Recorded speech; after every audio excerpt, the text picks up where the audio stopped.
ఈరోజు నా చిన్నప్పుడు ఎప్పుడో నేను నా స్కూల్ చదివేటప్పుడు వెళ్ళిన ఒక ప్లేస్‌కైతే వెళ్తా ఉన్నా. ఆ ప్లేస్ ఏంటి? ఎక్కడుంది? నేనెందుకు వెళ్తా ఉన్నా అనేది వీడియో మొత్తం చూడండి. చివర్లో అయితే చెప్తా.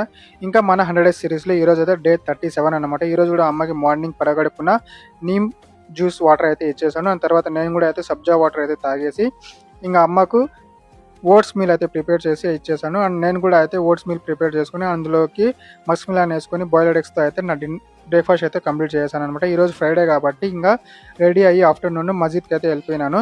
దాని తర్వాత మస్జిద్‌కెళ్ళిపోయిన తర్వాత నమాజ్ చదువుకొనైతే నాకు ఎందుకో తెలీదు 1 ½ మంత్ నుంచి అక్క దేవతలు అంటారు. అండ్ ఇస్లాంలో ముస్లింలు కూడా దస్బీబా అని అంటారు. సో, అవైతే నాకు కల్లో కనిపిస్తా ఉంటాయి. నేను చిన్నప్పుడు వెళ్ళింది. సో, ఆ ప్లేస్‌కైతే వెళ్ళొద్దాము. ఎందుకో ఒకటికి 3 సార్లు అయితే కనిపించాయి నాకు కల్లో. ఎందుకన్నా మంచిది ఒకసారి చూసేసి వద్దామని అయితే ఈరోజు నా ఫ్రెండ్ గారిని పిలుచుకొని అయితే వెళ్తా ఉన్నా. ముందు చాలా బాగుంది దారి మొత్తం. ఎందుకో ఎక్కువ మనుషులు పోవడం లేదు ఇప్పుడు.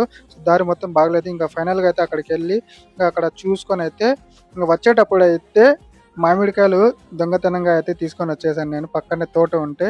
దాని తర్వాత ఈరోజైతే అక్క దేవతల దగ్గరికెళ్ళేటప్పుడు చికెన్ తినకూడదు. అందుకనే నేను అక్కడికెళ్ళేసి వచ్చిన తర్వాత అయితే చికెన్ వండుకొని అండ్ అయితే నా లంచ్ అండ్ ప్రీ వర్కౌట్ అన్నీ తినేసి ఇంక పీలర్‌కెళ్ళి అక్కడ వర్క్ చూసుకొని మళ్ళీ ఇంటికొచ్చి అండ్ డిన్నర్ అయితే ప్రిపేర్ చేసుకొని చపాతీ, క్యాబేజ్ ఫ్రై అవన్నీ ప్రిపేర్ అయితే చేసుకొని ఇంక తినేసి అయితే నా డే అయితే కంప్లీట్ చేసేసాను. మీ డే ఎలా గడిచిందో చెప్పండి మాట్లాడుకుందాం.